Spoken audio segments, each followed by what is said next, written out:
Hello बच्चों, कैसे हैं आप लोग। देखो आजकल बच्चों को ऐसे लगता है कि टीचर बनना बड़ा आसान है ना। टीचर बनना इतना आसान नहीं है। सबसे हार्ड जॉब जो होती है ना, हार्ड सबसे ज़्यादा, वो टीचर की है।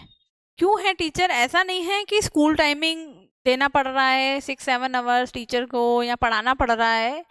पढ़ाना मुश्किल नहीं है ना। पढ़ाने के टाइम बच्चे आपके साथ साथ अटेंटिव रहे, ये बड़ा मुश्किल काम हो गया है। क्यों? क्योंकि बच्चों की जो अटेंशन है, अटेंशन जो पावर है, वो कम हो गई है।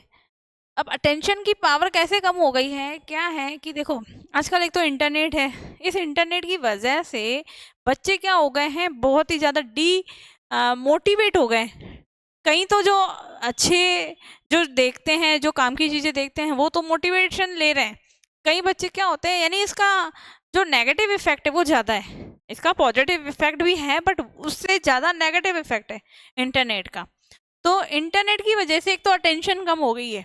अटेंशन किस में? किसी भी चीज़ में।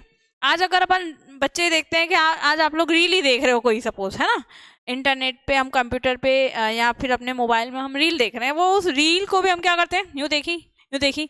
हम 2 मिनट उस रील को नहीं झेल पाते। करते हो ना आप? कंप्लीट देखते हो कभी भी कि 10 रीलें देखिए तो यानी आप 5 मिनट में आप 5 रीलें देख लोगे, 10 देख लोगे, यूँ यूँ यूँ चेंज करते जाओगे, है ना। यानी आप 2-2 मिनट में रील चेंज कर लेते हो। तो हम बच्चों को कैसे हम बोलें, या टीचर कैसे जैसे पढ़ा रहा है, तो वो बच्चे जब 2 मिनट उस रील को नहीं झेल पा रहे, तो वो टीचर को 40 से 50 मिनट तक सुनना, है ना, या झेलना। बच्चे से बोलते हैं ना, हमने तो इस टीचर को झेल रहे हैं, है ना। तो वो कैसे करे? 40 से 50 मिनट टीचर कैसे अटेंटिव बनाए रखे बच्चों को, ताकि वो बच्चे उस टीचर की बात सुने, समझे और अटेंटिव रहे। इंटरनेट की वजह से क्या हुआ, अटेंशन पावर जो होती है वो कम हो गई है स्टूडेंट्स की। ठीक है, तो अटेंशन बनाना है बच्चों की, सबसे मेन बात है बनाना। अब अटेंशन कैसे बनाए? अटेंशन ऐसे बनाए कि क्या होता है, आप कोई भी चीज़ पढ़ा रहे हो तो इंटरैक्टिव होइए। कोई भी चीज़ पढ़ा रहे हो तो क्या होना है, आपको इंटरैक्टिव होना है। जैसे आपने क्वेश्चन पूछा, पहले आपने एक टॉपिक समझाया टीचर ने, तो हमें पढ़ाने के बाद क्या करना है, उससे रिलेटेड क्वेश्चन पूछने, ताकि बच्चों की क्या अटेंशन बनी रहे, इंटरेक्शन बना रहे। बच्चे पीछे सोए नहीं, है ना।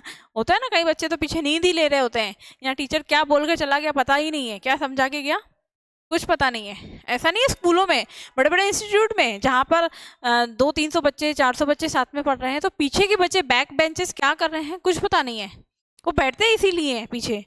क्यों? क्योंकि उनको लगता है कि पीछे जो है हम रिलैक्स होके बैठेंगे, क्योंकि आगे आगे वाले की तरफ तो टीचर की नज़र रहती है, तो वो आगे आगे वालों से तो क्वेश्चन पूछ लेंगे, क्वेश्चन पुटअप भी कर सकते हैं, या वो फेस टू फेस देखते भी हैं आगे।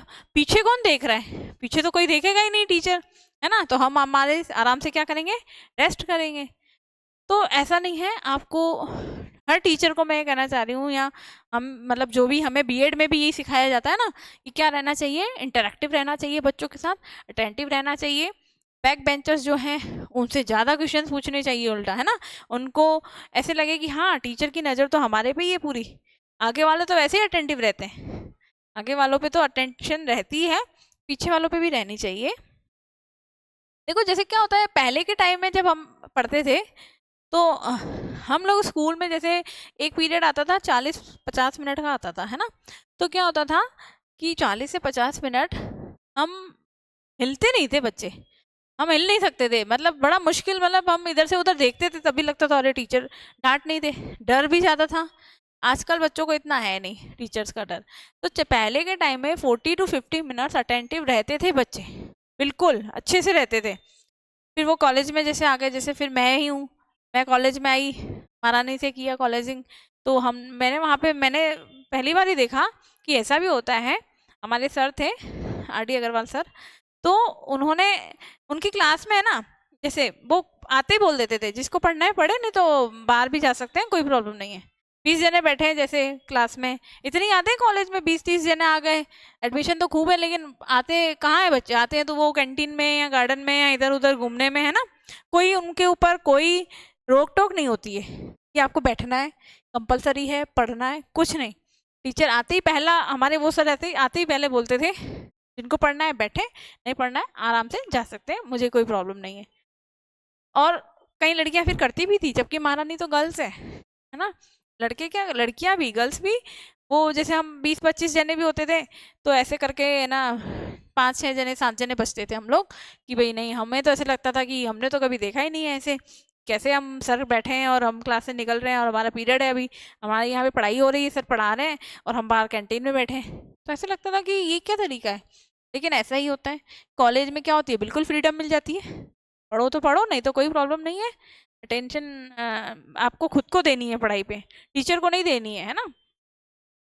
लेकिन आजकल क्या हो गया है, स्कूल्स में भी ऐसा हो गया है। हाँ, स्कूल में ऐसा तो नहीं बोला जाता है कि आपको बैठना तो बैठो नहीं तो बाहर जाओ, लेकिन अटेंशन नहीं देते बच्चे, टीचर क्या पढ़ा रहा है क्या नहीं पढ़ा रहा है। अगर अपन स्कूल में अटेंटिव रहे ना तो कहीं कोचिंग, कहीं इंस्टीट्यूट, कहीं जाने की कोई ज़रूरत नहीं रहती है। आपको स्कूल में इतनी अच्छी पढ़ाई हो जाती है कि आप लोग को, आप खुद ही पढ़ सकते हो घर पे जाके सेल्फ, और जो प्रॉब्लम है आप सेकेंड डे स्कूल में पूछो टीचर से। नेक्स्ट है इंटरैक्टिव होना चाहिए बच्चों के साथ, टीचर को होना चाहिए। अगर टीचर इंटरैक्टिव नहीं होगा, है ना, क्वेश्चंस नहीं पुटअप करेगा तो बच्चा, जैसे हम खुद ही, जैसे कई बार क्या होता था, टीचर ने बोला कि ओरल टेस्ट लेंगे, अब ओरल में तो ज़्यादा अटेंशन रहती है ना टीचर की, रिटर्न में तो क्या है, हमें आता है तो आता है, नहीं आता तो हमने छोड़ दिया, कोई बात नहीं, मार्क्स कम आएंगे, 10 में से 5 भी आ गए तो ठीक है, 2 बातें सुन लेंगे टीचर की, और तो क्या होगा, है ना। लेकिन ओरल में क्या होता है, ओरल में पूरी क्लास के सामने, ओरल में क्या होता है, पूरी क्लास के सामने क्वेश्चंस पुट करेगा टीचर, है ना, और पूछेंगे तो क्या होगा, नहीं आएगा, इंसल्ट होगी। हमारे हमारे क्लास जो फॉलोअर हैं उनके साथ इंसल्ट फील होती है ना कि अरे यार हमने तो बताया नहीं, वो सब देखने लग जाते हैं कि अरे इसको इतना भी नहीं आता। तो ओरल ज़्यादा क्या रहता है, ज़्यादा अटेंटिव करवाता है बच्चों को, ओरल टेस्ट लेना चाहिए, ओरल क्वेश्चन ज़्यादा पूछने चाहिए, है ना, compare to return. Oral question से क्या होता है, बच्चे ज़्यादा अपना, एक तो बोलने की उनकी जो स्टैमिना होता है ना, कहीं नहीं बोल पाते हैं ओरली, वो अच्छा होगा, डेवलप्ड होगा। और फिर क्या होगा, हेजिटेशन भी हटेगी बोलने की, कई बच्चे नहीं बोल पाते ना किसी के सामने, तो वो हेजिटेड होते हैं, तो उनसे ओरल क्वेश्चंस पूछने चाहिए। और ओरल से क्या होता है, कॉन्फिडेंट फील होता है इंसान को, अगर वो आता है बता देगा और पढ़ के भी आएगा, क्योंकि पता है ओरल टेस्ट होगा, अब ओरल होगा तो सबके सामने होगा, इंसल्ट होगी तो सबके सामने होगी, तारीफ भी होगी तो सबके सामने होगी, तो इसलिए वो क्या आएगा, हर कोई चाहेगा हमारी तारीफ हो क्लास में, हमारा क्या, हमारा बना रहे, जो हमारी इमेज है वो अच्छी बनी रहे। और रिटर्न में क्या है, कौन देखता है, रिटर्न में तो क्या है, टीचर है, टीचर के सामने तो कोई दिक्कत ही नहीं है, टीचर चेक करके मार्क्स दे देगा, और क्या है, कोई पूछेगा फ्रेंड तो बोल देंगे हाँ अच्छे है मार्क्स। इसलिए ओरल ज़्यादा अटेंटिव रहता है, ओरल पूछना चाहिए, है ना, वाइवा वगैरह ज़्यादा सही रहता है। बच्चों के साथ इंटरेक्टिव होए, है ना टीचर, तो बच्चे भी इंटरेक्शन, है ना, करेंगे टीचर के साथ, फिर क्वेश्चन पूछेंगे कि हाँ हमें ये नहीं आया या हमें ये नहीं आया। प्रैक्टिकल नॉलेज दे बच्चे को, प्रैक्टिकल नॉलेज का मतलब क्या होता है कि जैसे हमने कोई टॉपिक पढ़ाया, अब हम उनको थ्योरी पढ़ाने की बजाय उसको प्रैक्टिकल वो चीज़ दिखाएं। जैसे मेरा सब्जेक्ट था, जैसे हम बॉटनी था हमारा और केमिस्ट्री, तो हमें वो टीचर वो केमिस्ट्री में या बॉटनी में, मतलब हमें बॉटनिकल गार्डन भी लेके गए कई बार, यहाँ दिखाते थे कि हाँ ये ऐसा है, ये इस फ्लावर में ऐसी कैरेक्टर्स दिखते हैं, ये देखो, मतलब प्रैक्टिकली देखने से क्या हो जाता है, चीज़ें ज़्यादा अच्छी समझ में आती है। प्रैक्टिकल नॉलेज बच्चे को देनी चाहिए। जैसे बच्चे को किसी को बताएं कि गरीबी के बारे में, है ना, अब वो गरीबी के बारे में हम बताने से अच्छा है कहीं ऐसे एरिया में ले गए जहाँ, है ना, बहुत सारे जैसे बच्चे हैं गरीब, मतलब है ना, ऐसा एरिया है तो देखो वो कैसे रहते हैं, उनका लिविंग टाइप क्या है, कितनी प्रॉब्लम फेस करनी पड़ती है उन लोगों को। तो ये सारी चीज़ें क्या होती है कि प्रैक्टिकल नॉलेज से ही बच्चे को, क्योंकि क्या होता है प्रैक्टिकल से उसने क्या देखा और सुना, और वैसे अगर प्रैक्टिकल नहीं दिखाते तो क्या होता, उसने सिर्फ सुना था, देखा तो नहीं था। जब तक अपन देखते नहीं हैं तो हमें हमारे माइंड में अच्छे से नई चीज़ें दिखती घुसती है ना, देखने के बाद क्या होता है कि हाँ हमें फील होता है कि हाँ यार ये ऐसे है, ये ऐसे, उसकी प्रैक्टिकल नॉलेज ज़रूरी है। किसी भी टॉपिक को आप पढ़ाओ, जहाँ तक हो सकता है प्रैक्टिकल अपन बच्चों को दिखा सकते हैं, दिखाएं। और हाँ कोई ऐसा टॉपिक है जिसकी अब प्रैक्टिकल नॉलेज नहीं दे पा रहे तो ठीक है, लेकिन ज़्यादातर बच्चे प्रैक्टिकल नॉलेज से ही सीखते हैं। उनको प्रैक्टिकली, जैसे क्या होता है साइंस में भी तो प्रैक्टिकल करके दिखाते हैं ना। अब ऐसे तो हम बता दें केमिस्ट्री में इसको इसमें मिक्स किया, ये हुआ वो हुआ, लेकिन जैसे ही लैब में लेके जाएंगे, दिखाएंगे, तो क्या होता है, प्रैक्टिकल करेंगे तो हमें अच्छे से समझ में आता है। तो इसी तरीके से प्रैक्टिकल नॉलेज ज़रूरी है बच्चों को।